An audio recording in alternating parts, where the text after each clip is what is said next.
Saya pertama sih pulang tuh pas habis isya tuh kan, habis dari itu ada petir kan 2 kali. Katanya kena petir, nggak lama lagi bau gas gitu. Kita nyari-nyari takutnya gas dari saya atau minyak tanah saya dari itu tumpah, bapaknya habis bawa minyak ya.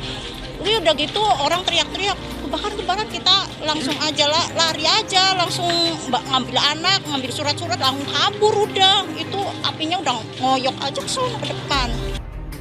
Kapolri Jenderal Listio Sigit Prabowo mengungkapkan, kebakaran depo Pertamina Pelumpang, Jakarta Utara awalnya disebabkan gangguan teknis. Awalnya di lokasi kebakaran sedang melakukan pengisian bahan bakar minyak jenis Pertamax yang dikirim dari Balongan. Kemudian saat pengisian terjadi gangguan teknis yang mengakibatkan terjadinya tekanan yang berlebihan. Setelah itu peristiwa kebakaran terjadi. Penjelasan tersebut baru sekedar informasi awal. Sigit menyebut polisi masih terus mendalami penyebab munculnya api. Nah, tentunya untuk mencari tahu sumber apinya dari mana, ini sedang dilakukan pendalaman oleh tim. Saat ini kita sedang mengumpulkan saksi-saksi, kemudian CCTV, dan kemudian hal-hal yang kita perlukan yang sifatnya sangat teknis. Peristiwa terbakar, oleh karena itu tentunya itu semua di dalam, apakah ada kebocoran ataukah ada hal lain, kita akan dalami dalam proses investigasi. Jelas nanti akan bicara pada waktunya setelah proses investigasi selesai, semuanya akan dijelaskan. Berbeda dengan yang terjadi di media sosial, beberapa saat usai kebakaran, buzzer RP sudah bisa mengambil kesimpulan. Anies Baswedan langsung divonis bersalah atas tragedi yang memakan belasan korban jiwa tersebut. Warganet bernama Tata Kujiati pun meluruskan tuduhan tidak berdasar dari para buzzer tersebut. Depo Pelumpang terbakar karena kesalahan Anies. Ada saja yang menyalahkan warga kampung yang bermukim di sana. Bahkan ada yang menyalahkan Anies. Ini sih soal perbedaan ideologi. Bagaimana sebenarnya mereka berpihak kepada warga kampung, terutama yang miskin. Tatak lalu membuat ulasan, boleh tidak warga bermukim di sana? Ia menjawab, boleh dong. Status tanahnya kan masih dalam sengketa kepemilikan antara Pertamina dengan warga kampung. Bahkan tahun 1990, warga memenangkan sengketa di pengadilan yang meminta Pertamina untuk ganti rugi, tapi tidak kunjung terlaksana. Kalau Pertamina memang ingin terapkan K3, ingin deponya jauh dari pemukiman, mestinya selesaikan segera ganti rugi sesuai putusan pengadilan di tahun 1990.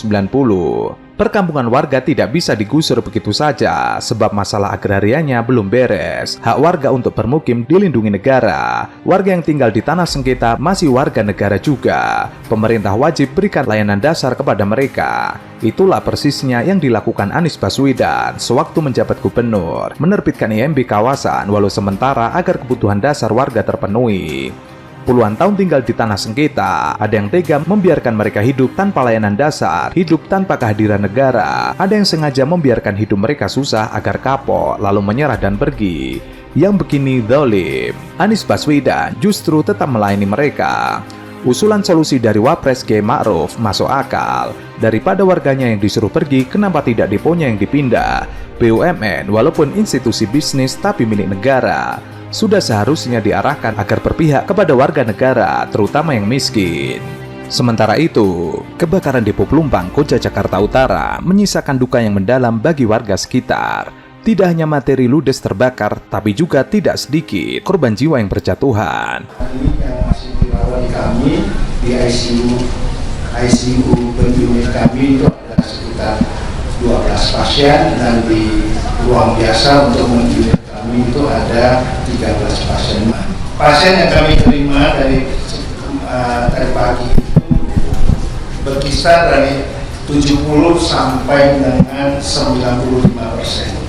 Badan Penanggulangan Bencana Daerah DKI Jakarta mencatat, terdapat 1.085 jiwa yang mengungsi di beberapa tempat akibat terdampak kebakaran depo Pertamina Koja Pelumpang, Jakarta Utara. Banyaknya warga Koja Pelumpang yang mengungsi dan meninggalkan rumah mereka. Warga berharap adanya patroli keamanan demi mengantisipasi pencurian yang kemungkinan terjadi setelah kebakaran depo Pertamina. Terlebih, salah satu warga di lokasi mengatakan aliran listrik di sebagian kawasan permukiman sekitar depo Pelumpang belum pulih. Sejak jam 12 malam, warga berinisiatif melakukan pemeriksaan kepada siapapun yang berniat memasuki daerah tersebut untuk mengidentifikasi warga setempat atau bukan. Hal tersebut dilakukan warga sebagai antisipasi hal-hal yang tidak diinginkan, mengingat banyak warga yang datang ke lokasi tersebut. Sejak hari kejadian kebakaran depo Pertamina Pelumpang, ada satu kejadian pencurian yang berhasil dipergoki dan digagalkan warga. Di lokasi lain juga dilaporkan warga ada yang kehilangan telepon genggam. Warga akan melakukan penyekatan di 2 lokasi pintu masuk ke pemukiman warga. Hal tersebut dilakukan mengingat saat ini warga sedang mengusahakan pergantian unit-unit kendaraan yang terbakar saat kejadian, sehingga menyebabkan puing-puing dari kendaraan warga juga akan berusaha dicuri. Sekali lagi ini sebuah pelajaran pahit sekali. Kami di Komisi 7 berkali-kali mengingatkan agar bahkan itu Pelumpang itu sudah waktunya dipindah memang. Ini sesuatu yang besar sekali sehingga memerlukan kecermatan yang lebih. Ada jarak rasio yang harus menjadi pertimbangan antara fasilitas atau tangki tersebut terhadap pemukiman warga. Dan ini sudah kita ingatkan berkali-kali bahwa di Pelumpang itu sangat bahaya.